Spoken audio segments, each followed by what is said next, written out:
Rob Heffernan, we're here at the Team Ireland Olympic home tour with FBD Insurance. 5 Olympic Games for you, no mean feat in that.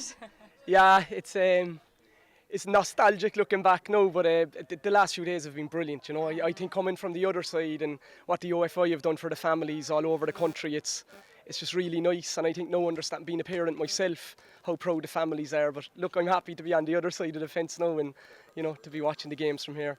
And just speaking of your family there, you have quite a sporting family. You know, 2 of the kids playing international football. Yeah. Obviously your wife Marion as well. Yeah. Sport's a huge part of our family, like, so that's what I think. Now I've more of an understanding, because the athletes, when you're competing yourself in the games, you probably have no appreciation, or you don't really understand what people do for you, and it's only when you step back you're kind of going, oh my God, I got so much support off everybody and I got this and that. So to meet all of the families the last few days and just see how proud they are, it's a lovely feeling, you know.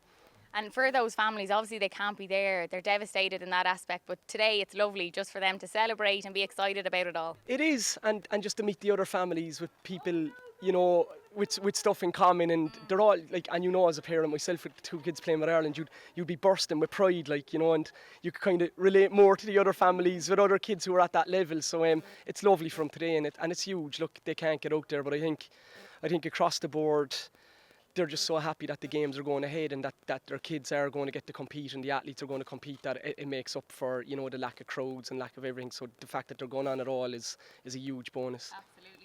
And I was speaking to Kenny there just about the massive team we have. I think it's 116 athletes that are going out there. Like, it's absolutely massive. It's probably the biggest team we've ever had. It's huge, yeah. And I think they're going to come back from this Olympic Games, and we're going to be nearly halfway into another Olympic cycle, and Paris is only 3 years away. And I think, you know, they need to go out, they need to learn fast, and we've huge potential to do well in 3 years. Like, there's a lot of young people as well, you know, they're at their first Olympic Games. Can you bring me back to your first one, how you felt? It was Sydney, wasn't it, your first one? How did you feel? Was it overwhelming at times? It was, like, my instincts to compete were always there. Like, when I look back at my first one, I remember being at the opening ceremony and I was worried that I was on my feet all night, and it was the only opening ceremony I ever went to out of the 5 games. And I think just observing all of the other superstars there, like when you see Ronaldinho, the footballer, or Muhammad Ali, or Gabriel Selassie, or Sonia O'Sullivan, and you realise these are only normal people with 2 arms and 2 legs. And that was the biggest thing that I took away from my first Olympics, or the guy who won my race was smaller than me. And then going, you've no excuses, they're only normal people who work really, really hard. And I think that's what the younger athletes need to get out of this games. It's done, dusted, tick the box, and then it's like, where do we need to be to perform in Paris in 3 years? And obviously the work that goes into it is an unbelievable effort, and it's a little bit different this year. Probably the training camps aren't the same, obviously with COVID. Will that have an effect at all, or have they done their own work? I think organically, because of COVID, it nearly focused the athletes a lot more, because they had 0 distractions in their lives. So you think of the younger athletes going to college and they're trying to train and trying to balance, you know, having a little bit of a social, but no, they had nothing. The only thing they had to do was train, and I think that's the big positive that has come out of the last year and a half, that the athletes did nothing. So we need to create that environment when the world opens back up again. And yeah, and there has been positives to the lockdown. And obviously you have a lot of athletes as well from Cork. You're a proud Cork man as well. Oh yeah. It's unbelievable for Cork. Yeah, I think, you know, obviously being from Cork and just training all over the world, I'd always kind of I'd always say that we're the strongest county in the world per head of capita when I go through all of the sports stars that we have, like even Sonia or Marcus O'Sullivan, Roy King, Dennis Irwin, or rugby players. But I think a lot of it then is just that belief in your head. So the more people we have done well, and the more people we have going to the Olympics, it just creates that culture of excellence, you know. And the rowing at the minute is unbelievable. Skibereen. It's the perfect example of it, like, you know, and it's not rocket science. It's just, there's a hub down there now, and people think it's normal to go to the Olympics now if you're a rower, and they're being brought into a brilliant environment, and I think we can do that with it, because we have all of the facilities. Like the facilities here in Dublin Sport, it's incredible, and we have them pockets all over the country. So yeah, we need to keep driving it on. Yeah. And we're obviously here today to meet all the families and create that excitement. You've been all over the country now with Sonia and Kenny doing that. How has that been? That's great. We're still talking anyway. We're still having crack, but I know it's been really positive. Like, you know, and I think it's a really nice touch from the OFI as well, to kind of, you know, to bring the families together and make them feel included, because it's tough. I know myself, even when my young fella's playing with Ireland, or even when he's up here training, when you can't watch the games.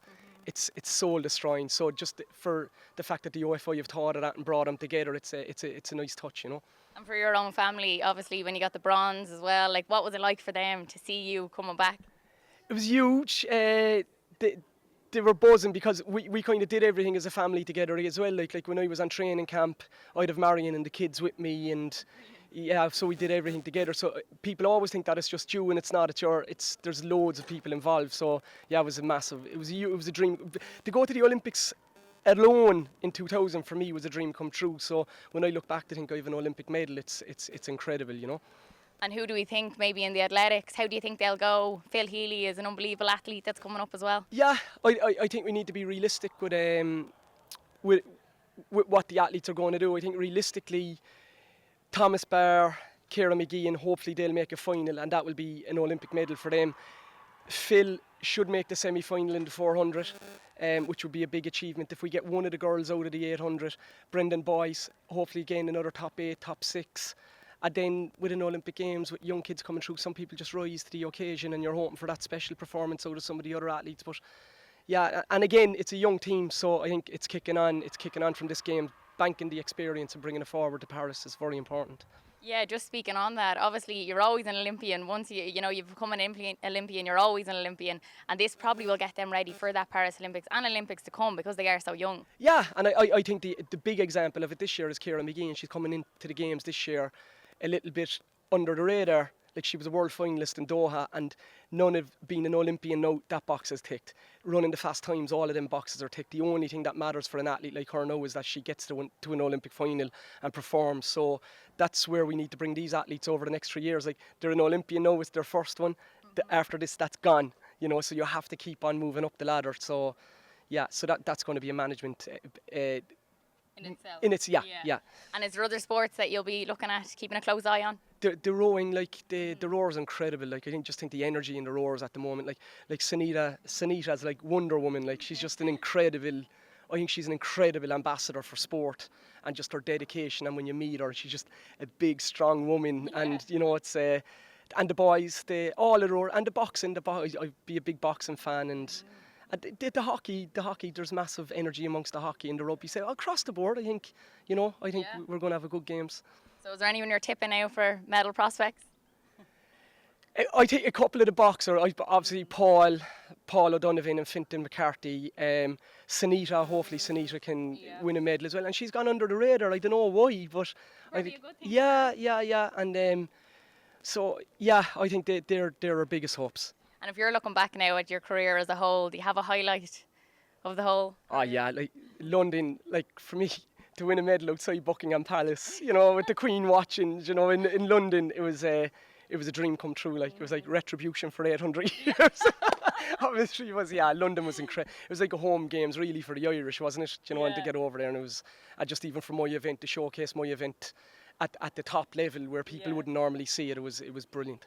I remember I was actually living in London at that time, and like we used to go out to the parks, the massive parks in the middle of London to watch it, and it was like we were in Dublin. Like there were so many Irish, and when an Irish athlete was performing, I remember Katie Taylor, when she won, everyone was up. It was unbelievable. It was great. We got a home Olympics without paying for anything, so it was good. Exactly. Yeah. You had all the fans and your family there. That anyway. Yeah. Good stuff. And so today, obviously, you'll be mingling with the families and getting to know all them. Yeah. It's lovely chatting to the families, and they'd be shy, but I understand both sides. But it's lovely to meet all of the families, and same in Cork and Belfast and Galway. It's been a similar vibe the whole week. Like, people, it's just really positive. Like, brilliant, Rob. Thanks so much. Thanks very much. Thank you.